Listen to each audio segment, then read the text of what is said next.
Class, বসো বসো। তোমরা তো জানোই তোমাদের গণিত শিক্ষক অশোকবাবু ট্রান্সফার হয়ে গেছে। এখন থেকে ওনার জায়গায় তোমাদের গণিত ক্লাস নেবেন হিমানী বাবু। সেই কলকাতা থেকে এসেছেন। তোমরা সকলে খুব মন দিয়ে ওনার ক্লাস করবে। আমি যেন না শুনি কেউ ওনার ক্লাসে দুষ্টুমি করেছো। নিন, এবার আপনি আপনার ক্লাস বুঝে নিন। ছাত্রদের মুখের দিকে তাকিয়ে দেখলাম ভয় ভয় মুখে ওরা আমার দিকে তাকিয়ে আছে। আজ অঙ্ক করাতে একটু ইচ্ছে করছে না, চলো আজ বরং তোমাদের সাথে জমিয়ে আড্ডা দেওয়া যাক। আচ্ছা বলো তো, তোমাদের মধ্যে কার কার পাটিগণিত আর কার কার বীজগণিত ভালো লাগে? স্যার, আমার পাটিগণিত ভালো লাগে। স্যার স্যার, আমার বীজগণিত ভালো লাগে। স্যার, আমার পাটিগণিত বীজগণিত দুটোই ভালো লাগে। আচ্ছা বেশ বেশ বেশ। আচ্ছা এই যে তুমি বলো, তোমার কি ভালো লাগে? কি হলো, উঠে দাঁড়াও, বলো।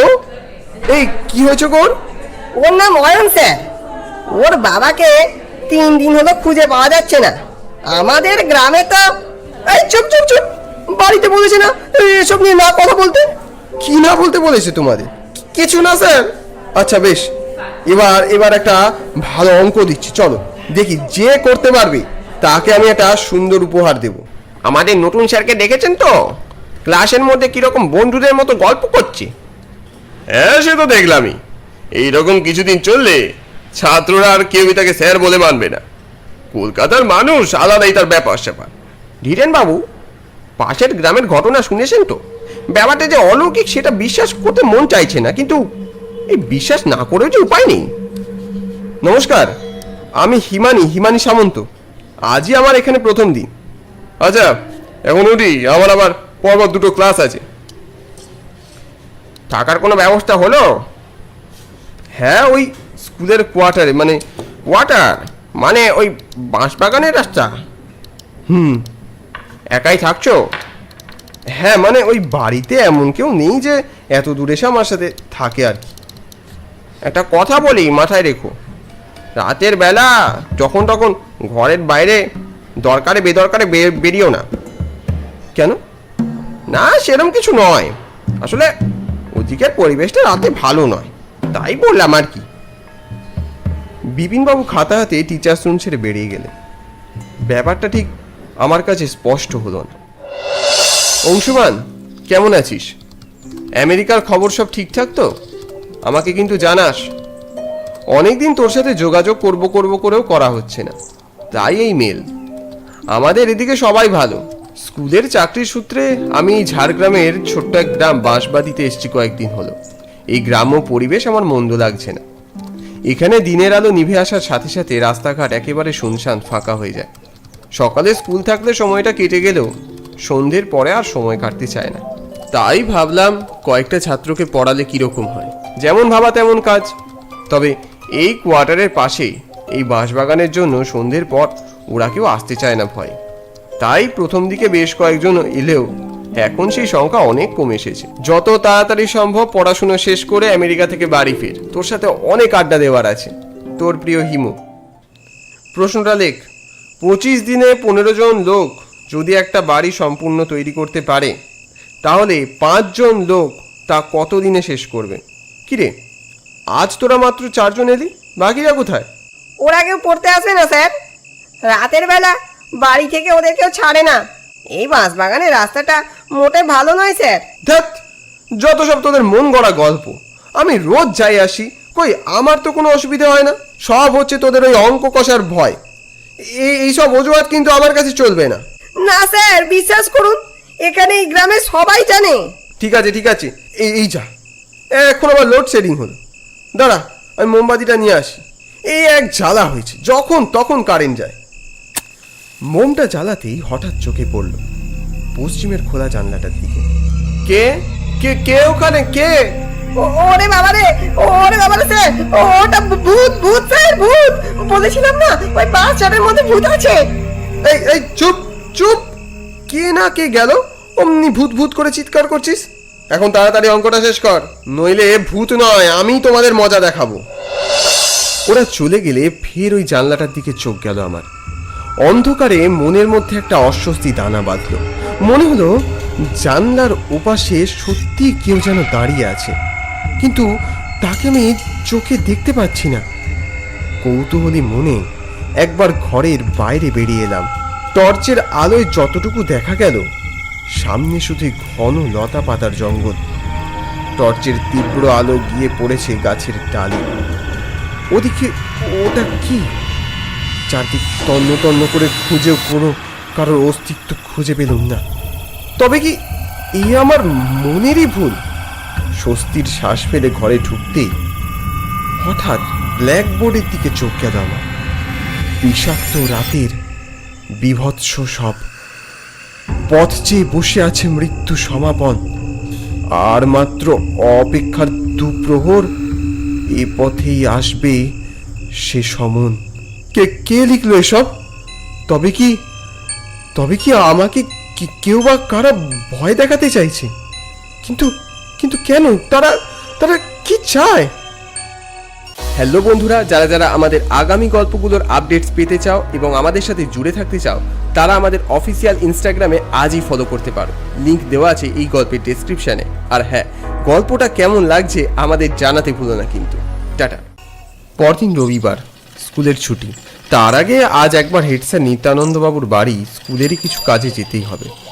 উনি কাছাকাছি থাকেন, তাই ভাবলাম যখন যাচ্ছি তখন আমার সাথে ঘটে যাওয়া ঘটনাগুলো নিয়ে একবার তার সাথে আলোচনা করা দরকার। সবটা শুনে কিছুক্ষণ চুপ করে বসে রইলেন নিত্যানন্দবাবু। তারপর ভীত স্বরে বললেন, ব্যাপারটাকে আমি আলগাভাবেই নিতাম যদি না মাসখানেক ধরে এই সব ঘটনা ঘটে চলতো। কি ঘটনা স্যার? হিমানি, আমি বলতে চাইছি বেশ কিছু মিসিং এর ঘটনা। মিসিং? হ্যাঁ হিমানি, এই গ্রামের বহু লোকই মিসিং হচ্ছে। তাই নাকি? এখানের মানুষ কিংবা পুলিশ প্রশাসন কিছু করছে না? না হিমানি, সবাই সবভাবে চেষ্টা করছে, কিন্তু ব্যাপারটা মোটেও স্বাভাবিক নয়, অলৌকিক। অনেকেই ব্যাপার নিয়ে মুখ খুলছে না, পাছে পাছে ওদেরও কোনো ক্ষতি হয়ে যায়। তাছাড়া তোমার কোয়ার্টারের পাশে যে বাঁশবাগানটা আছে সেখান থেকে কিন্তু গত 3 দিনে সব থেকে বেশি লোক মিসিং হয়েছে। তাই আমি বলবো হিমানি, তুমি আপাতত এই গ্রাম ছেড়ে চলে যাও। না না স্যার, আমি আপনার থেকে এটা এক্সপেক্ট করিনি। আপনি একজন শিক্ষিত বিজ্ঞান মনস্ক লোক। আমিও এসবের পক্ষপাতী বা বিশ্বাস করতাম না, ইনফ্যাক্ট গতকাল অবধিও করিনি। কিন্তু গতকালই ঠিক আমার পাশের বাড়ির লোকটার বড় ছেলেটাও মিসিং হয়ে গেছে। হোয়াট?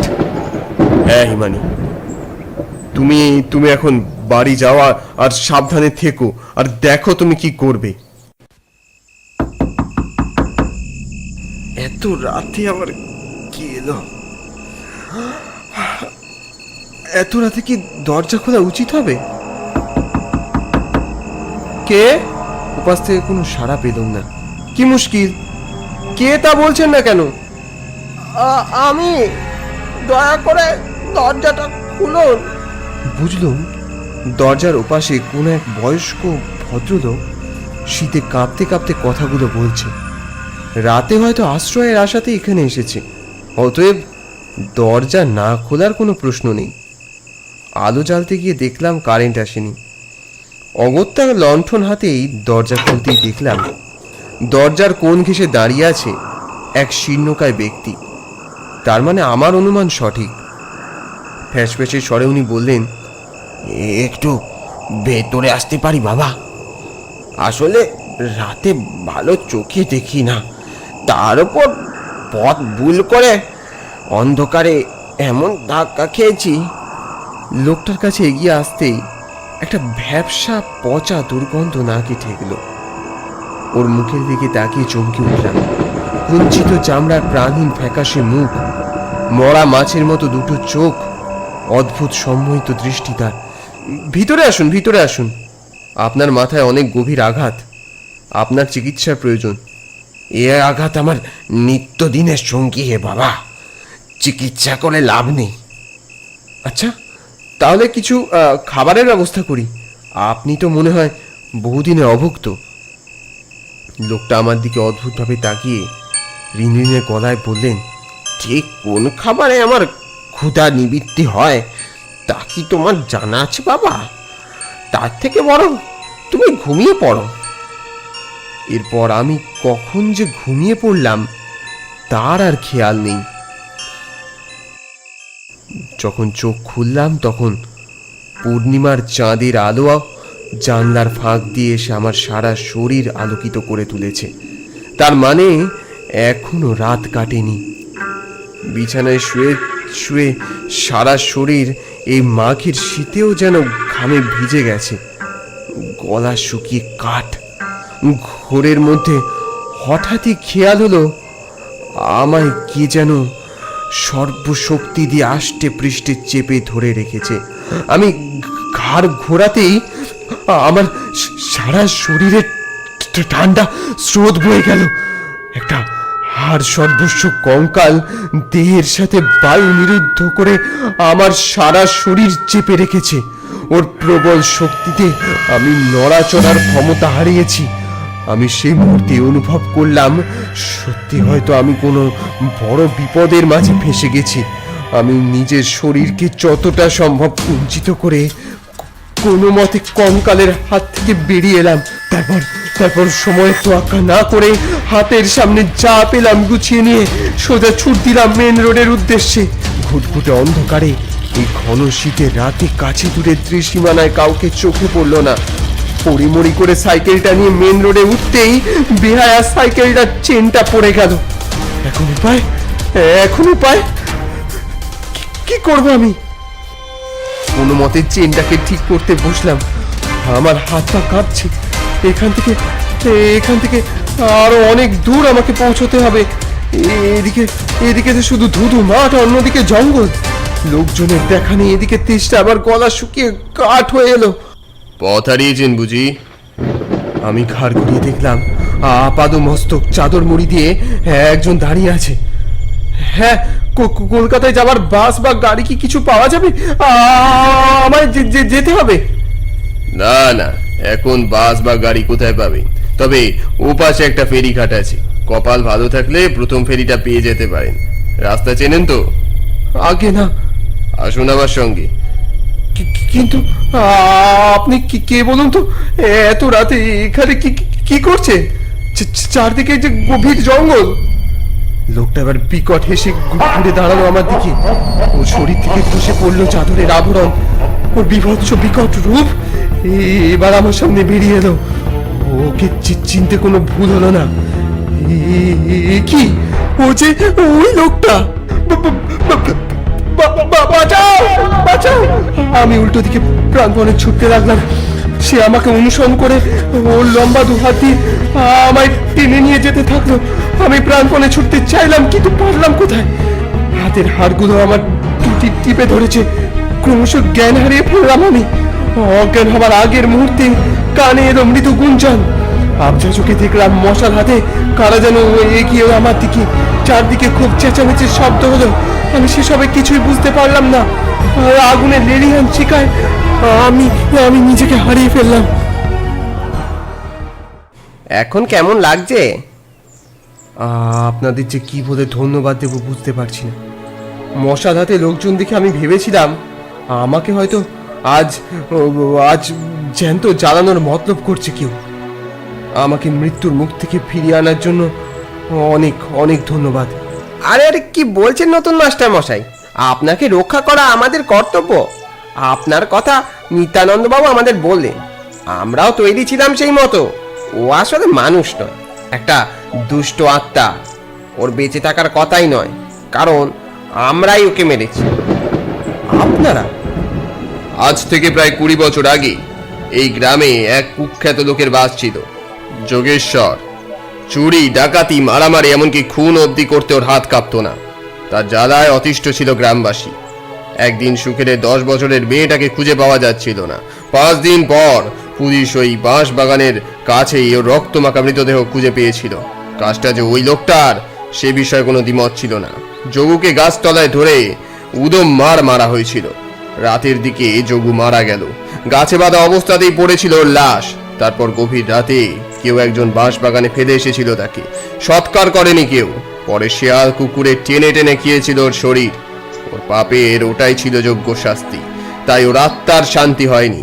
গ্রামের লোকগুলোকে মেরে ওর প্রতিশোধ চরিতার্থ করছে এখন। তাই আজ এত বছর বাদে ওর শরীরের সৎকার হলো। আশা করি ভবিষ্যতে আর কোনো উপদ্রব করবে না ও। আমি আকাশের দিকে তাকিয়ে দীর্ঘশ্বাস ফেললাম তখন।